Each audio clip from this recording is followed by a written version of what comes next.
ഈ അർജുൻ, കോഴിക്കോട് സ്വദേശിയായിട്ടുള്ള അർജുൻ, ആ ലോറിയിൽ ഡ്രൈവറായിട്ടുള്ള അർജുൻ കർണാടകയിലെ ഷിരൂരിൽ കാണാതായിട്ട് ദിവസങ്ങളായി. ഇതുവരെയും ആ തെരച്ചിൽ ഇപ്പോൾ പുനരാരംഭിച്ചിട്ടുണ്ട്, പക്ഷെ നമുക്ക് കണ്ടെത്താൻ കഴിഞ്ഞിട്ടില്ല. അതിനായി ഊർജിത ശ്രമം പുരോഗമിക്കുകയാണ്. ഞങ്ങളുടെ പ്രതിനിധി സംഘം അവിടെ ഉണ്ട്, സംഭവ സ്ഥലത്തുണ്ട്. അവിടുന്ന് തത്സമയം ചേരും രാവിലെ തന്നെ. അപ്പോൾ നമുക്ക് വിശദമായി തന്നെ അതിലേക്ക് പോകാം.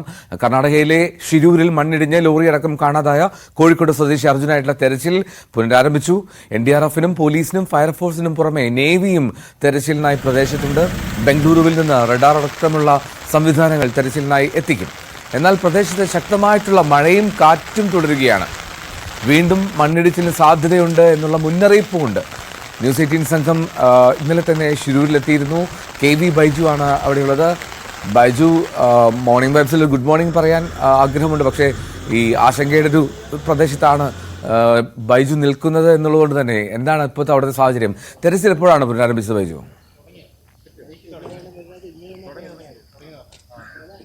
തീർച്ചയായും എന്തോ ആശങ്കയുടെ ഒരു സാഹചര്യം തന്നെയാണ് ഇന്നും ഉള്ളത്. ഏതായാലും 6:30 കൂടി തന്നെ തിരച്ചിൽ ആരംഭിച്ചു. NDRF, SDRF, നേവി, സൈന്യം ഇത്തരത്തിലുള്ള തുടങ്ങിയ നിരവധി ഇത്തരത്തിലുള്ള സംയുക്തമായ ഒരു തിരച്ചിലാണ് ഇപ്പോൾ നടക്കുന്നത്. അല്പസമയം മുമ്പാണ് ഈ സംഘങ്ങളെല്ലാം തന്നെ ഈ പ്രദേശത്തേക്ക്. ഞാനിപ്പോൾ നിൽക്കുന്നത് ഷിരൂരിന് തൊട്ടടുത്തുള്ള സ്ഥലത്താണ്. 2 കിലോമീറ്റർ അടുത്തായി മാറിയാണ്. ഇവിടെ വാഹനങ്ങളെല്ലാം തടയുന്ന ഒരു സാഹചര്യമാണ്. ഈ പ്രദേശത്ത് ഇപ്പോഴും മണ്ണിടിച്ചൽ ഭീഷണി നിലനിൽക്കുന്നുണ്ട്. അതുകൊണ്ട് തന്നെ ഈ പ്രദേശത്തേക്ക് ആരെയും തന്നെ പോകാൻ അനുവദിക്കുന്നില്ല. മാധ്യമപ്രവർത്തകരെയും ഈ പ്രദേശത്ത് തടഞ്ഞ ഒരു സാഹചര്യം തന്നെയാണ്.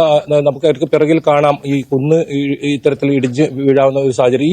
ഇതുവഴിയാണ് ഈ ഷിരൂർ ഈ അപകടം നടന്ന സ്ഥലത്തേക്കുള്ള ദേശീയപാത ആരംഭിക്കുന്നത് തന്നെ. എന്തായാലും ഇന്ന് ഇത്തരത്തിൽ അർജുനെ കണ്ടെത്താൻ ആകും എന്ന ഒരു വലിയ പ്രതീക്ഷയിൽ തന്നെയാണ് ഈ കുടുംബവും ഒപ്പം ഈ രക്ഷാ ദൌത്യത്തിന് നേതൃത്വം നൽകുന്നവരും ഉള്ളത്. ഏതായാലും ആ രീതിയിലുള്ള തെരച്ചിലാണ് ഇപ്പോൾ നടക്കുന്നത്. ഇതിൽ ഏറ്റവും പ്രധാനം ചൊവ്വാഴ്ചയാണ് ഇത്തരത്തിൽ അപകടം നടന്നത്. ചൊവ്വാഴ്ച 8:30 അപകടം നടന്നു. ഇത്രയും ദിവസമായിട്ടും എവിടെയാണ് അർജുൻ എന്ന് കണ്ടെത്താൻ സാധിച്ചിട്ടില്ല. ഇപ്പോൾ ഏറ്റവും പുതുതായി നമുക്ക് നൽകാൻ കഴിയുന്ന വിവരം ബംഗളൂരുവിൽ നിന്നും അതായത് 11 മണിയോടുകൂടി റഡാർ, അത്യാധുനിക സൗകര്യത്തോടുള്ള റഡാർ സംവിധാനങ്ങൾ ഇവിടെ എത്തിക്കുമെന്നാണ് അറിയുന്നത്. അങ്ങനെയാണെങ്കിൽ പെട്ടെന്ന് തന്നെ ഈ ലോറി മണ്ണിനടിയിൽ അകപ്പെട്ടിട്ടുണ്ടെങ്കിൽ അത് കണ്ടെത്താൻ സാധിക്കും.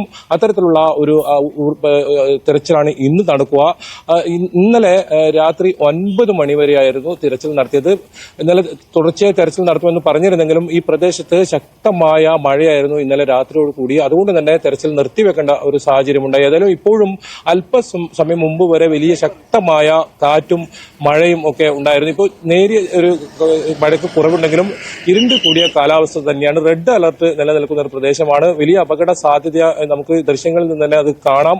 മല ഇത്തരത്തിൽ വീണ്ടും ഇടിഞ്ഞു വീഴാനുള്ള ഒരു സാധ്യതയുണ്ട്. അത്തരത്തിൽ വലിയ അപകട ഭീഷണി ഉയർത്തുന്നുണ്ട്. പ്രത്യേകിച്ച് രക്ഷാ സംഘങ്ങൾക്കും ഇത് വലിയ വെല്ലുവിളി തന്നെയാണ്. എന്തായാലും ഇന്ന് ഈ കാര്യത്തിൽ ഈ ലോറി ഉൾപ്പെടെ കണ്ടെത്താനുള്ള ഊർജിതമായ ഇത്തരത്തിലുള്ള സംഘം നടത്തുന്ന പരിശോധന അത്തരത്തിലാണ്. ഏതായാലും കുമാരസ്വാമി, കേന്ദ്രമന്ത്രി കുമാരസ്വാമി 10 മണിയോടുകൂടി ഇവിടെ എത്തും എന്നാണ് അറിയിച്ചിട്ടുള്ളത്. അത്തരത്തിൽ ഉന്നത പോലീസ് ഉദ്യോഗസ്ഥർ ഉൾപ്പെടെ ഇന്ന് ഈ സ്ഥലത്തെത്താനുള്ള സാധ്യതയുണ്ട്. അത് ഔദ്യോഗികമായി നമുക്ക് വിവരം ലഭിച്ചിട്ടില്ല. എന്തായാലും അല്പസമയത്തിനകം ഇതിനൊരു സ്ഥിരീകരണമുണ്ട്. ഇന്ന് ഏതായാലും ഇന്നലത്തെ വ്യത്യസ്തമായി ഇന്ന് തെരച്ചിലിനെ കുറച്ചുകൂടി ഊർജിതമായ ഒരു തെരച്ചിലാണ് ഇന്ന് നമുക്ക് കാണാൻ സാധിക്കും. രാവിലെ ഇവിടെ എത്തിയപ്പോൾ അത്തരത്തിൽ വലിയ സമ്മർദ്ദം സംസ്ഥാന സർക്കാരിന്റെ ഒപ്പം കോൺഗ്രസ് നേതാക്കളുടെ, അതായത് KC വേണുഗോപാൽ ഉൾപ്പെടെയുള്ളവർ ഈ വിഷയത്തിൽ ഇടപെട്ട് കർണാടക മുഖ്യമന്ത്രിയും അതുപോലെ തന്നെ എല്ലാ നേതാക്കളുമായി ഇത്തരത്തിലുള്ള ആശയവിനിമയം നടത്തുന്നതിന്റെ ഫലമായി ഇന്ന് ഏതായാലും ഊർജിതമായ ഒരു തെരച്ചിൽ ഉണ്ടാകുമെന്ന് തന്നെയാണ് പ്രതീക്ഷിക്കപ്പെടുന്നത്. കുടുംബവും അത്തരത്തിൽ തന്നെയാണ് പ്രതീക്ഷിക്കപ്പെടുന്നത്. എന്തായാലും ഈ സംഭവം നടന്ന ദിവസം 7 മൃതദേഹങ്ങളാണ് ലഭിച്ചത്. അന്ന് അതായത് ചൊവ്വാഴ്ച രാവിലെ തിരച്ചിൽ ഇത്തരത്തിൽ നടത്തി വൈകിട്ടാവുമ്പോഴേക്കും 7 മൃതദേഹങ്ങൾ ആണ് ഇവർക്ക് ലഭിച്ചത്. ഔദ്യോഗിക സ്ഥിരീകരണം 7 പേർ മരിച്ചു എന്നാണ്. അതിനുശേഷം കാര്യമായ ഒരു തെരച്ചിൽ ഈ പ്രദേശത്ത് ഉണ്ടായിട്ടില്ല എന്നത് തന്നെയാണ് വാസ്തവം. പിന്നീട് ഈ മാധ്യമങ്ങളിൽ ഇന്നലെ മുതൽ വാർത്ത വരികയും അതുപോലെ തന്നെ ശക്തമായ ഇടപെടൽ സമ്മർദ്ദമൊക്കെ ഉണ്ടായതിന് ഫലമായാണ് തിരച്ചിൽ ഇന്നലെ മന്ദഗതിയിലായിരുന്നു. പക്ഷെ ഇന്ന് അത് ഊർജിതമായി തന്നെ ഉണ്ടാകുമെന്നാണ് നമുക്ക് അറിയാൻ സാധിക്കുന്നത്. ഏതായാലും ഈ റഡാർ ഒക്കെ ഇത്തരത്തിൽ അത്യാധുനിക സംവിധാനങ്ങളോടുകൂടിയുള്ള റഡാർ കൂടി എത്തുന്നതോടുകൂടി ലോറി എത്രയും പെട്ടെന്ന് കണ്ടെത്താനാകും, അർജുനെ കണ്ടെത്താനാകും. അർജുൻ അർജുൻ ഇപ്പോഴും ജീവനോടെ തന്നെ ഇവിടെ ഈ പ്രദേശത്ത് ഈ മണ്ണിനടിയിൽ അകപ്പെട്ട രീതിയിൽ ഉണ്ട് എന്നൊരു പ്രതീക്ഷയിൽ തന്നെയാണ് ഉള്ളത്. ഏതായാലും അതിനായുള്ള തെരച്ചിലാണ് ഇനിയിപ്പോൾ ഇനി വരുന്ന മണിക്കൂറുകൾ വളരെ നിർണായകമാണ്. മഴ ശക്തി പ്രാപിച്ചാൽ ഈ രക്ഷാപ്രവർത്തനത്തെ പോലെ അത് ബാധിക്കും, പ്രതികൂലമായ സാഹചര്യം ഉണ്ടാകും. അതുകൊണ്ട് തന്നെ വളരെ പെട്ടെന്ന് രാവിലെ തന്നെ ഇതിന്റെ തെരച്ചിൽ ആരംഭിച്ചിരിക്കുകയാണ്. അല്പസമയത്തിനകം SP ഉൾപ്പെടെയുള്ള ഉന്നത പോലീസ് ഉദ്യോഗസ്ഥർ സ്ഥലത്തെത്തുന്നു. ജില്ലാ കളക്ടറും ഇവിടെ എത്തുമെന്നാണ് നമുക്കറിയാൻ സാധിക്കുന്നത്. ഇപ്പോൾ ഈ 2 കിലോമീറ്ററിന് ഇപ്പുറം വാഹനങ്ങൾ പൂർണ്ണമായും തടയുന്ന ഒരു സാഹചര്യമാണ്.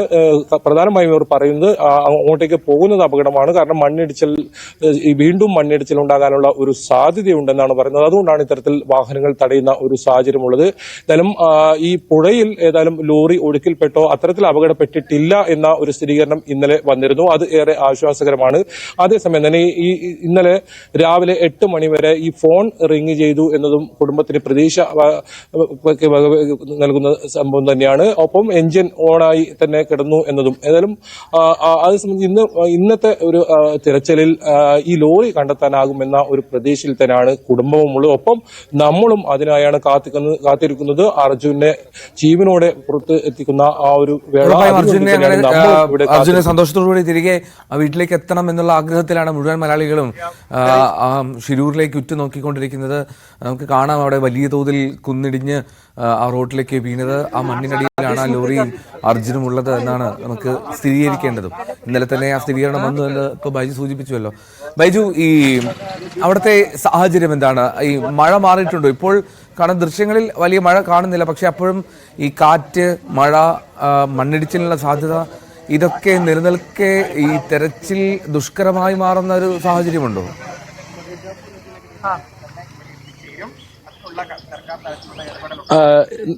എൽദോ, ഇപ്പോൾ കുറച്ച് തെളിഞ്ഞ കാലാവസ്ഥയാണ് നമുക്ക് കാണാൻ സാധിക്കും. ദൃശ്യങ്ങളിൽ തന്നെ കാണാം കുറച്ച് തെളിഞ്ഞ കാലാവസ്ഥ. അല്പസമയം മുമ്പായിരുന്നു ശക്തമായ കാറ്റും അതുപോലെ തന്നെ മഴയും ഉണ്ടായത്. ഇപ്പോൾ ഈ ദൃശ്യങ്ങളിൽ നമുക്ക് കാണാം കുറച്ച് തെളിഞ്ഞ കാലാവസ്ഥ. അതേസമയം ഇരുണ്ടുകൂടിയ ഒരു കാലാവസ്ഥയും നമുക്ക് കാണാം. വരും മണിക്കൂറുകളിൽ വളരെ നിർണായകമാണ്. മഴ ഈ രീതിയിൽ കാലാവസ്ഥയാണെങ്കിൽ അത് തിരച്ചിലിനെ സംബന്ധിച്ചിടത്തോളം അത് ഉപകാരപ്പെടും. അത് ഈ രക്ഷാ സംഘങ്ങൾക്കും ആശ്വാസമാകും. എന്തായാലും നമുക്ക് ദൃശ്യങ്ങൾ കാണാം. ഇതാണ് ഇതിന്റെ ഷിരൂർ ഈ മേഖലയിലെ തുടക്കം. ഈ ദേശീയപാതയുടെ അവസ്ഥയാണിത്. ഇവിടെ കൃത്യമായി കുന്ന് ഇടിയാൻ ഭാഗത്തിൽ നിൽക്കുന്നതാണ്. ഇതിന് തൊട്ടപ്പുറത്താണ് വലിയ അപകടം. ഒരു മല തന്നെ ഇടിഞ്ഞു വീഴുന്ന സാഹചര്യമുണ്ട്. നിരവധി മലകൾ തുരന്ന് അത്തരത്തിൽ അശാസ്ത്രീയമായ രീതിയിലാണ് ഈ റോഡ് നിർമ്മിച്ചത്. നമുക്ക് ഇവിടുന്ന് തന്നെ ഇത് നമുക്ക് ദൃശ്യത്തിൽ വ്യക്തമാകാം. എന്നാൽ അല്പസമയം കഴിഞ്ഞാൽ നമുക്ക് ഇതിന്റെ അകത്തേക്ക് ഈ സംഭവം നടന്ന സ്ഥലത്തേക്ക് തന്നെ പോകാൻ പറ്റും. SP എത്തിയാൽ അതിനുള്ള അനുവാദം ഉണ്ടാകുമെന്നാണ് നമുക്കിപ്പോൾ ഇവിടെ നിന്ന് ലഭിച്ച ഉറപ്പ്. SP എത്തിക്കഴിഞ്ഞാൽ അത്തരത്തിൽ നമ്മളെ ആ മേഖലയിലേക്ക് കടത്തിവിടുന്ന ദൃശ്യങ്ങൾ നമുക്ക് കാണാം. ഈ കുന്ന് ഈ റോഡിലേക്കാണ് ഇത് ഇടിഞ്ഞ് താഴ്ന്നിരിക്കുന്നത്. ഇതിന് കുറച്ചുകൂടി മുന്നോട്ട് പോയാൽ വലിയ അപകടമാണ്. ആ സ്ഥലത്തേക്ക് നമ്മൾ കടത്തിവിടുന്നില്ല. പക്ഷെ അവിടെ നിരവധി ഇടങ്ങളിൽ ഇത്തരത്തിൽ ഇടിഞ്ഞ് താഴ്ന്ന ഒരു നിലയുണ്ട്. ഇതിൽ ഏറ്റവും പ്രധാനം 2 ഭാഗങ്ങളാണ്. ഞാനിപ്പോൾ നിൽക്കുന്നത് അൺഗോല ഭാഗത്താണ്. ഈ അൺഗോല ഭാഗത്ത് ആണ് ഇതിൽ ആദ്യത്തെ മണ്ണിടിച്ചിലുള്ളത്. പിന്നീട് മംഗളൂരു ഭാഗത്ത് നിന്ന് വരുമ്പോഴുള്ള ആ പ്രദേശത്തുകൂടി കുന്നിടിച്ചിലുള്ളത്. ഈ 2 പ്രദേശത്തും മണ്ണ് നീക്കുന്ന പ്രവർത്തികളാണ് ഇപ്പോൾ നടക്കുന്നത്. ഈ മണ്ണിനടിയിൽ അർജുനെ കൂടാതെ കൂടുതൽ ആളുകൾ അതിനടിയിൽ ഉണ്ടെന്നാണ് നാട്ടുകാരും പറയുന്നത്. ഏതായാലും അത്തരത്തിലുള്ള ഒരു ഊർജിതമായ ഒരു പരിശോധന ഇവിടെ നടത്തിയിട്ടില്ല എന്ന് വേണം അതിൽ നിന്ന് മനസ്സിലാക്കാൻ. ഫയർഫോഴ്സിന്റെ വാഹനമാണ് ഇപ്പോൾ ഈ പ്രദേശത്തേക്ക് പോകുന്നത്. ആ ദൃശ്യമാണ് ഇപ്പോൾ കാണുന്നത്.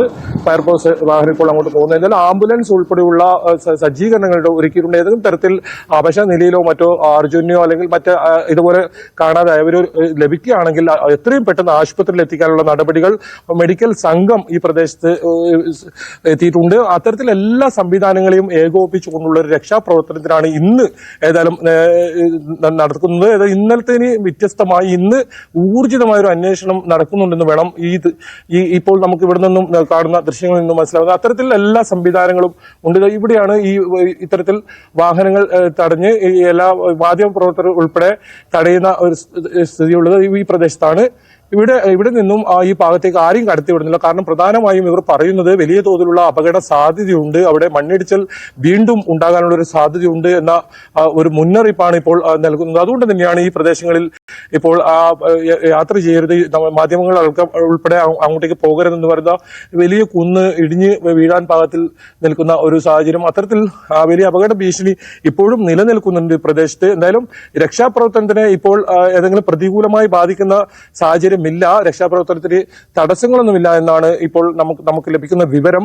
അത്തരത്തിൽ കാലാവസ്ഥ കുറച്ച് തെളിഞ്ഞ് കാലാവസ്ഥ ഇപ്പോൾ വന്നിരിക്കുന്നു. ഒരു 6 മണി മുതൽ 6:30 വരെ ശക്തമായ മഴയായിരുന്നു ഈ പ്രദേശത്ത്. കാറ്റും വീശി അടിക്കുന്ന ഒരു സാഹചര്യം നമ്മളിവിടെ എത്തുമ്പോൾ അത്രത്തോളം വലിയ ശക്തമായ മഴയായിരുന്നു. ഇപ്പോൾ കുറച്ച് തെളിഞ്ഞ കാലാവസ്ഥയായി നമുക്ക് ഇവിടുന്ന് കാണാൻ സാധിക്കും. എൽദോ, ആ ദൃശ്യങ്ങളിൽ വ്യക്തമാണ് ബൈജു, കുന്ന് ഇടിയുന്ന ഒരു പ്രദേശം കൂടിയാണത്. എനിക്ക് തോന്നുന്ന ദേശീയപാത നിർമ്മാണത്തിനായി ഉണ്ടാക്കിയ പാതയിലാണ് തോന്നുന്നത്. കുന്നിന്റെ സൈഡൊക്കെ അങ്ങനെ വലിയ തോതിൽ കെട്ടി നിർത്തിയിട്ടില്ലാത്ത ഒരു സാഹചര്യം കൂടി ഉണ്ട്. ബൈജു, ഇനി എപ്പോഴാണ് ഈ ബംഗളൂരുവിൽ നിന്ന് റഡാർ ഉൾപ്പെടെയുള്ള സംവിധാനങ്ങൾ എത്തിക്കുമെന്ന് പറഞ്ഞു, അതിന്റെ സാഹചര്യം എപ്പോഴത്തേക്ക് എത്തിക്കും? ആ പ്രതീക്ഷ എപ്പോഴാണ് നമ്മൾ പുലർത്തേണ്ടത്? ഈ നേവി സംഘം ഉൾപ്പെടെയാണോ ഇപ്പോൾ രാവിലെ തെരച്ചിൽ ആരംഭിച്ചത്?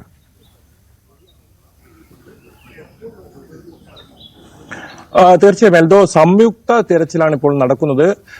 NDRFന്റെ സംഘമായിരുന്നു ആദ്യം എത്തിയത്. അത് SDRFും NDRFും രണ്ട് സംഘങ്ങളും ആദ്യം എത്തി.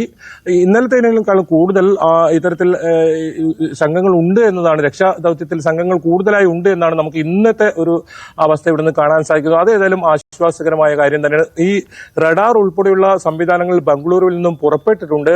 11-12 മണി, അതായത് ഉച്ചയ്ക്ക് മുൻപേ തന്നെ ഇവിടെ ഇത്തരം സംവിധാനങ്ങൾ എത്തിച്ച് ഈ ലോറി എത്രയും പെട്ടെന്ന് കണ്ടെത്താൻ പറ്റും എന്നൊരു പ്രതീക്ഷയാണ് അവർ പങ്കുവച്ചത്. അത്തരത്തിലുള്ള സജ്ജീകരണങ്ങളും ഇവിടെ ഒരുക്കിയിട്ടുണ്ട്. ഒപ്പം മറ്റ് പോലീസ്, ഫയർഫോഴ്സ് ഉൾപ്പെടെ അവരുടെ സേവനം അവരും അല്പസമയം മുമ്പാണ് ഈ പ്രദേശത്തേക്ക് തിരിച്ചത്. അത്തരത്തിൽ സംയുക്തമായ ഒരു തിരച്ചിലാണ് ഇന്ന് നടക്കുന്നത്. കേരളത്തിൽ നിന്നുള്ള സംഘവും ഇന്ന് എത്തും എന്നാണ് അറിയിച്ചത്. നിലവിൽ ഇപ്പോൾ ഒരു 2 സംഘങ്ങൾ ഇപ്പോൾ എത്തിയിട്ടുണ്ട്. അതിൽ കേരളത്തിലെ സംഘമുണ്ടോ എന്ന് നമുക്ക് മനസ്സിലാക്കാൻ സാധിച്ചില്ല. വാഹനങ്ങൾ ഇതുവഴി കടന്നുപോയി. ഈ സംഭവ സ്ഥലത്തെത്തിയാൽ മാത്രമേ നമുക്ക് കൂടുതൽ അവിടെ നടക്കുന്ന കാര്യങ്ങളിൽ ഒരു വ്യക്തത വരൂ. അത് അല്പസമയത്തിനകം ജില്ലാ പോലീസ് മേധാവി എത്തിക്കഴിഞ്ഞാൽ അദ്ദേഹത്തിന്റെ കൂടെ അവിടേക്ക് പോകാൻ കഴിയുമെന്നാണ് നമ്മൾ പ്രതീക്ഷിക്കുന്നത്. എന്തായാലും ഇപ്പോൾ നിലവിൽ നമുക്കിപ്പോൾ ദൃശ്യങ്ങളിൽ കാണുന്ന പോലെ ഈ ശിരൂരിന്റെ ഈ മണ്ണിടിച്ചിൽ ഉണ്ടാവുന്ന മേഖലകളിലുള്ള ഒരു ലോറി ഉൾപ്പെടെ നിരവധി വാഹനങ്ങൾ ഇവിടെ ഇത്തരത്തിൽ ഇവിടെ നിന്ന് നിയന്ത്രണം ഏർപ്പെടുത്തി ഇവിടെ നിർത്തിയിട്ടിരിക്കുന്നു. ആ സ്ഥലത്താണ് ഇപ്പോൾ മാധ്യമപ്രവർത്തകരെയും ഇപ്പോൾ ഇത്തരത്തിൽ തടഞ്ഞിരിക്കുന്നത്. എന്നാലും അതിൽ പ്രധാനമായും ഇവർ പറയുന്നത് നമ്മുടെ സുരക്ഷ കണക്കിലെടുത്താണ് ഈ രക്ഷാപ്രവർത്തനം പോലും നടക്കുന്നത്. അത്രത്തോളം അപകട ഭീഷണി ഉള്ള സ്ഥലത്താണെന്നാണ് അവർ പറയുന്നത്. കാരണം ഈ മല ഇടിച്ചൽ, നേരിയ തോതിലുള്ള ഇടിച്ചൽ ഇന്നലെ രാത്രിയും ഉണ്ടായിരുന്നു. ആ ശക്തമായ മഴ വന്നതോടുകൂടി പിന്നീടാണ് ഈ തിരച്ചിൽ നിർത്തിവെക്കുന്ന ഒരു സാഹചര്യം. ഏതായാലും ഇവരുടെ ബന്ധുക്കൾ കൂടുതൽ പേർ ഈ സ്ഥലത്ത് എത്തിയിട്ടുണ്ട്. അവരും അല്പസമയത്തിനകം ഇവിടെ എത്തും. അവരുടെ പ്രതികരണം നമ്മൾക്ക് അല്പസമയത്തിനകം എന്തായാലും ലഭ്യമാക്കാൻ പറ്റും. എൽദോ, എന്തായാലും ബൈജു നോക്കുക, പ്രതികരണം ലഭ്യമാകുമോ എന്നുള്ളത്. എന്താണെങ്കിലും അവിടെ തെരച്ചിൽ പുനരാരംഭിച്ചിട്ടുണ്ട്. പക്ഷേ അങ്ങോട്ടേക്ക് മാധ്യമപ്രവർത്തകർ ഉൾപ്പെടെയുള്ളവർക്ക് പ്രവേശനം നൽകിയിട്ടില്ല. ഏതാണ്ട് 2 കിലോമീറ്റർ ഇപ്പുറം വെച്ച് തന്നെ ബൈജു ഉൾപ്പെടെയുള്ള മാധ്യമ സംഘങ്ങളെ തടഞ്ഞു നിർത്തുന്ന സാഹചര്യമാണ് ഉള്ളത് എന്നാണ് മനസ്സിലാക്കുന്നത്. എന്നാലും സംയുക്ത സംഘത്തിന്റെ തെരച്ചിലാണ് നടക്കുന്നത്. ഇതിനിടെ അർജുന്റെ കുടുംബാംഗങ്ങൾ സൈന്യം ഉൾപ്പെടെ എത്തണം എന്നുള്ള ആവശ്യം ഉന്നയിക്കുന്നുണ്ട്.